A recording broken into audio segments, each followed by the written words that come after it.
Bon, je fais la formation de AES, accompagnant éducatif et social. Soit vous travaillez avec les enfants en situation de handicap, des adultes en situation de handicap, les personnes âgées en situation de handicap, ou soit vous devenez AESH, vous pouvez travailler comme ça.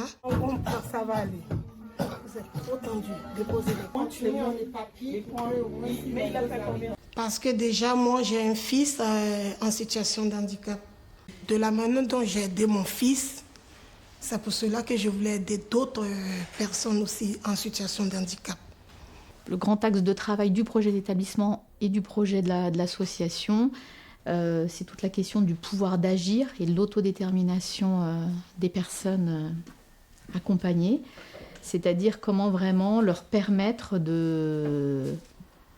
d'exprimer leurs choix, leurs envies, à la fois au quotidien et dans leur projet de vie, et quels moyens on leur donne pour pouvoir exprimer ses choix et ses envies.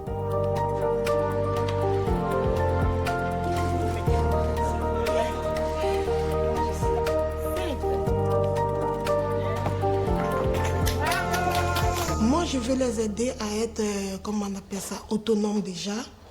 Je sais que je peux y arriver avec les activités, les réveils musculaires, parce que chaque matin, on le fait, les réveils musculaires, ceux qui ont des problèmes de muscles comme Diego.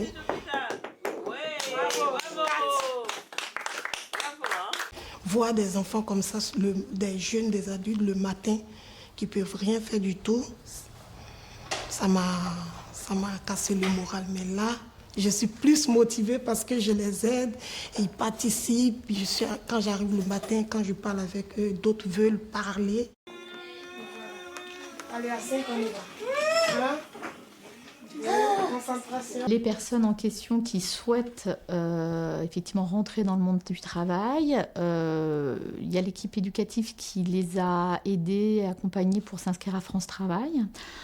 Après, donc, elles ont des rendez-vous, des propositions pour les aider plutôt dans une préorientation.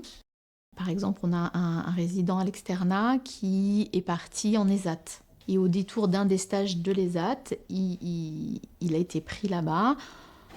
Il avait des projets qu'il voulait faire et là, ça retarde parce que là-bas, là où il doit faire son stage, il n'avait pas quelqu'un pour l'aider, pour aller aux toilettes, pour faire plein de choses. Donc du coup, il est obligé d'attendre.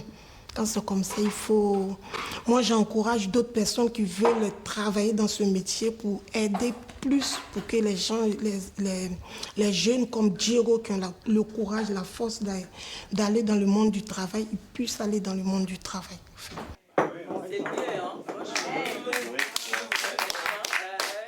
Bon, au début, les jeunes qui veulent se diriger, ils ont peur un peu des toilettes.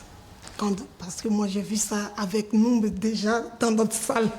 Quand on parlait des toilettes, les gens... Oh, pourquoi je vais faire la toilette? Oh là là. Moi, la première fois, c'était compliqué parce que voir, entendre nettoyer, peut-être la personne peut être mon papa ou ma maman, c'est compliqué son intimité un peu. Mais là, avec la force, j'arrive à la maison, je me dis, je peux y arriver, j'arrive.